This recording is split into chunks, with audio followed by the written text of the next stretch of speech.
Hello दोस्त। कुछ लोग गलत न्यूज़ फैला रहे हैं कि रेलवे लाइव बोल रहा है कि रिजल्ट गड़बड़ है। रिजल्ट अच्छा है, कट ऑफ भी अच्छा है विद्यार्थी के लिए, लेकिन कंसेप्ट गलत है। और कंसेप्ट गलत को कहना कोई गलत दिक्कत नहीं है। जब आरआरसी वाइज एग्ज़ाम हुआ तो कॉमन 16 आरआरसी का कट ऑफ कैसे बनेगा नॉर्मलाइजेशन में एक साथ? कटअप भले अलग है, लेकिन 16 आरआरसी का एक बेस कैसे लिया जा सकता है? यही गड़बड़ है। और रेलवे इस वैकेंसी में जो बोला है वो कभी नहीं किया है, हर बार अपने बदल दिया है। जैसे कि 6 तारीख को आपको नोटिस देखा होगा, 6/12/2022 को। उस दिन हुआ क्या था? रिजल्ट तो बन गई थी, लेकिन उस रिजल्ट में कटअप इतना हाई था, इतने परसेंटाइल में बहुत ज़्यादा दिख रहा था, जिसके कारण से कोरिजेंडम करके पॉइंट नंबर 8, 9 और 10 जोड़ा गया। और उस जोड़े में थोड़ा सा मिसअंडरस्टैंडिंग बहुत लोगों के बीच में हुआ कि ये सीसीए के लिए है या नॉर्मल के लिए है। और क्वालिफाइड नंबर 30-40 तो सबके लिए कॉमन था, 8 नंबर यानी 9-10 में कन्फ्यूजन था। लेकिन 9-10 लाने का मकसद यही है। रेलवे ने पहले क्या किया था, ध्यान से रखिए, 2019 में पहले बोला कि आपकी नॉर्मलाइजेशन इस पैटर्न पे होगी, जिसका फार्मूला नोटिफिकेशन में दिया हुआ था। उसके बाद में हुआ, जब आपकी प्रोसेस बढ़ी, लोगों के लोगों ने इसका विरोध किया, सीबी2 वगैरह का जब प्रोसेस हुआ, उस समय एक नोटिस के तहत बोला गया कि हम कम से कम शिफ्ट लेंगे, जिससे नॉर्मलाइजेशन का ज़्यादा विचलन नहीं हो, और कैंडिडेट को उसी आरआरसी से कॉमन करेंगे, यानी एक आरआरसी को जल्दी करेंगे। देखा ही होगा आपने, 3 आरआरसी, शुरू में 3 आरआरसी फेज 1 में, फिर कुछ आरआरसी ऐसे ऐसे करके पूरे आरआरसी को ख़त्म किया गया, जिससे ऐसा लगा कि सभी आरआरसी के एग्ज़ाम अलग अलग होगा। लेकिन जब वहाँ पे रिजल्ट बना परसेंटाइल में, वो 90 पार, 95, 96 होने लगा, तो रेलवे ने सोचा कि इतना ज़्यादा होगा तो लेवल 1 का कट ऑफ बहुत ज़्यादा हो जाएगा।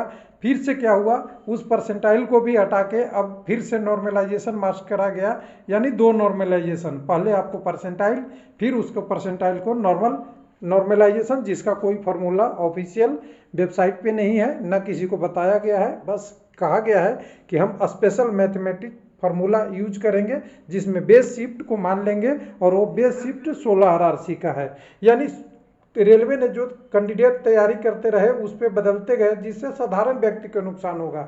मैं बता रहा हूं कि कोई भी कंपटीशन में हो, जो कैंडिडेट बहुत अच्छे होते हैं उनका सिलेक्शन श्योर होता है, चाहे फार्मूला कुछ भी रखें, नॉर्मलाइजेशन रखें, परसेंटाइल रखें, या बिना नॉर्मलाइजेशन के ले ले, या ट्रिपल नॉर्मलाइजेशन करें, या 4th टाइम नॉर्मलाइजेशन करें, उनका सिलेक्शन होगा। लेकिन जो कैंडिडेट बाउंड्री रेखा के आसपास होते हैं उनका नुकसान होगा। और इस बार भी वही हो गया। कैसे कि कुछ आरआरसी के पहले एग्जाम हुआ, कुछ आरआरसी के बाद में हुआ, जिसके कारण से सबको एक साथ ला दिया गया, जिसके कारण से जो पहले के कैंडिडेट हुए थे उनका बेस में इशू हो गया, और उस आरआरसी का अलग अलग रिजल्ट दिख रहा है। तो चलिए, एक पटना का और रिजल्ट आ गया है, देखते हैं क्या है इसमें। दिखेगा आपको टोटल डिटेल में। पटना का रिजल्ट आ चुका है, यानी 10वां आरआरसी आ चुका है। अब मैक्सिमम डाटा पता चल गया है। पटना जैसे आरआरसी में आप कटअप देखेंगे तो हम भी खुश हो सकते हैं, क्योंकि कैंडिडेट के लिए तो अच्छा ही है। 66 कटअप है नॉर्मलाइजेशन के बाद, 50 कटअप है एसी का, इधर यूआर है। इधर एसटी के लिए 43 कटअप है, 61 कटअप है ओबीसी का, और 52 कटअप है जो आपका ईडब्ल्यूएस का है। और इसी को टर्म में अगर कहें परसेंटाइल में, अगर ये नॉर्मलाइजेशन नहीं होता, पैरा नंबर 8, 9 और 10 नहीं जुड़ता, तो परसेंटाइल स्कोर कटअप क्या कहा जाता? 97.46, 90 पॉइंट एसी का, 32 एसटी के लिए 85, और फिर ईडब्ल्यूएस के लिए 96, और आपका ओबीसी का 96, और ईडब्ल्यूएस के लिए 91.65। तो होता क्या, कैंडिडेट करते हगामा कि बहुत ज़्यादा कटअप गया है, इससे लोगों को देखिए ग्रुप डी में इतना हुआ है। हालांकि सिलेक्शन उन लोगों का होता जो यहाँ पे हुआ, लेकिन अब इशू ये हो रहा है कि जब आपने एक नंबर है, मान लीजिए कि वो 5 नंबर है, 5 नंबर को बढ़ा के ले गए 100, और 100 नंबर को घटा के लेके आए फिर 6 या 5 या 8 जो भी बैठा हो, या 4 भी हो सकता है, जो भी हो उस फार्मूला में, मैथमेटिक्स में। यानी एक ऑपरेटर परसेंटाइल के लिए, और परसेंटाइल करना आपने देखा ही स्कोर, और दूसरा नॉर्मलाइजेशन मार्क्स के लिए। यानी कैंडिडेट को कंफ्यूज, पता ही नहीं चल रहा है कि मेरा रॉ मार्क्स से परसेंटाइल में कितना आया, और कन्वर्ट कैसे होगा। जब तक उनका स्कोर नहीं आएगा तब तक पता नहीं चलेगा, और जब स्कोर आएगा तब तक तो रिजल्ट बहुत सारा निकल जाएगा। तो रेलवे का देखिए प्रोसेस तो अच्छा है, मैं तो कह रहा हूँ कि जितना कटअप कम हो, अच्छा है, कई जगह तो 35 गया है। इलाहाबाद जैसे जोन में आप समझ सकते हैं एसटी कम्युनिटी का 35 गया है, 30.56, वो भी नॉर्मलाइजेशन के बाद। और ये नॉर्मलाइजेशन पॉजिटिव भी है और नेगेटिव भी है, यानी नंबर बढ़ा भी है और नंबर कम भी हुआ है, ये भी ध्यान रखिएगा। तो फिर परसेंटाइल का रोल ही क्या रह गया?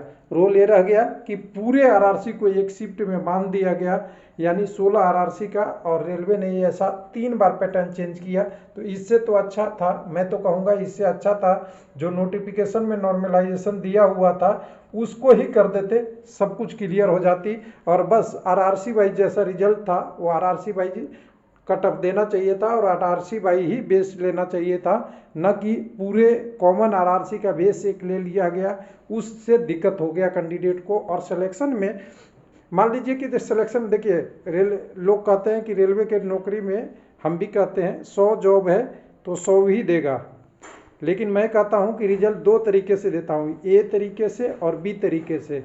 जब ए तरीके से रिजल्ट दूंगा तो 100 कैंडिडेट जो सिलेक्शन हुए हैं वो बी वाले में नहीं होंगे, उसमें से देखिए टॉपर तो सभी में आ जाएंगे, दोनों में आएंगे, लेकिन जो एवरेज कैंडिडेट होंगे 100 में से यहाँ पे 80 ही रह जाएंगे, 20 कैंडिडेट नहीं होंगे, और इधर होंगे तो हो सकता है 70 ही रह जाए, 30 नहीं होंगे। यानी ये 20 और 30 कैंडिडेट जो एवरेज वाले हैं वो कैंडिडेट का भविष्य खतरे में ऐसे होता है। कभी आप परसेंटाइल बेस्ड नॉर्मलाइजेशन, कभी नॉर्मल नॉर्मलाइजेशन, यानी 4 बार चेंज हुआ पूरी वैकेंसी में कहें तो। पहले ओल्ड नॉर्मलाइजेशन था, उसके बाद न्यू नॉर्मलाइजेशन आया जो परसेंटाइल रूप से कहा गया, उसके बाद परसेंटाइल तो हो ही गया, उसके साथ और एक नॉर्मलाइजेशन जोड़ दिया गया, नॉर्मलाइज स्कोर जोड़ दिया गया, ये हो गया। और उससे पहले ओल्ड वाले के साथ साथ एक स्टैंडर्ड कुछ एक टर्म जुड़ा था कि इस टाइप से नॉर्मलाइजेशन करेंगे नोटिफिकेशन के बाद, वो नॉर्मलाइजेशन, यानी ओल्ड नॉर्मलाइजेशन 2 बार चेंज, एक परसेंटाइल नॉर्मलाइजेशन चेंज, और तीसरा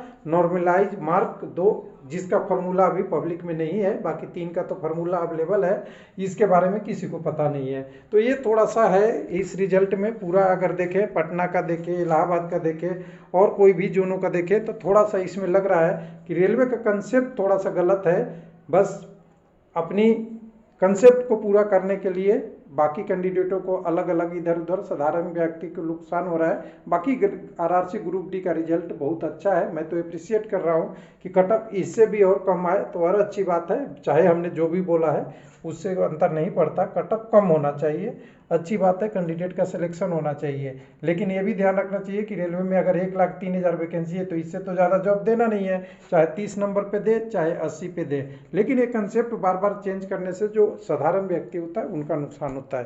थैंक यू, धन्यवाद।